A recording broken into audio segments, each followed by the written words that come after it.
దైవమర్మములు November 29. సహోదరుడు భక్త సింగ్ గారి అనుభవంలో దేవుడు ఆయనకు బయలుపరిచిన మర్మములను అనుదినము పంచుకొనుట. నీతి నిమిత్తము హింసింపబడువారు ధన్యులు, పరలోక రాజ్యము వారిది. మత్తయి 5:10.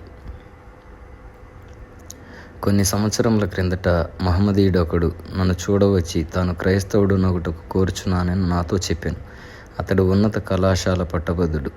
ఎక్కడైనను కూటములకు వెళ్ళితివా అని అడిగి తిని, లేదు అనేను. అయితే సువార్త విషయమై ఇంత శ్రద్ధగా నీకెలాగూ కలిగినది అని అంటేని. అతడు చెప్పినదేమనగా, ఒకనాడు తన ఇంటి పక్కన ఉన్న ఒక హిందూ స్నేహితుని చూడబోయాను. ఆ ఇంటి ముందు ఒక చిన్న వసారాయి ఉండెను. ఈ మహమ్మదీయుడు అక్కడ నిలబడి ఉండగా దొడ్లు ఊడ్చువాడు ఒకడు వచ్చి తన గంపను ఒక మూలలో పెట్టి ఆ వసారాను ఊడ్చుచుండెను. ఆ సమయమందు హిందువుడైన ఒక వ్యాపారస్తుడు కూడా ఇంటికి వచ్చి వసారాలో ప్రవేశించెను.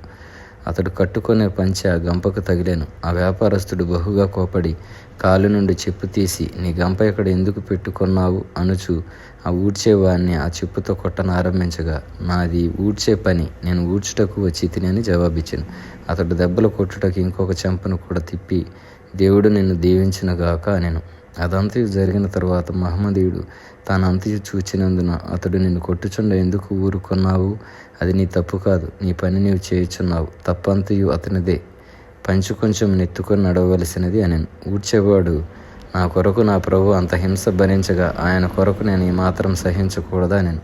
ఆ ఊడ్చేవాని ప్రేమ నాలో పనిచేసినది. అందుకే నేను క్రైస్తవుడును కావాలని కోరుచున్నానని ఆ మహమ్మదీయుడు చెప్పాను. అతడు క్రైస్తవుడాయను, బాప్తిస్మం పొందెను, ప్రభు యొక్క మంచి సాక్షి ఆయను. నీతి నిమిత్తము హింసింపబడువారు ధన్యులు. చూడుము, హింసలను మనము నెమ్మదిగా ఓర్చుకొనుట వలన ఇతరుల హృదయములలో ప్రేమను ప్రవేశింపజేయవచ్చును.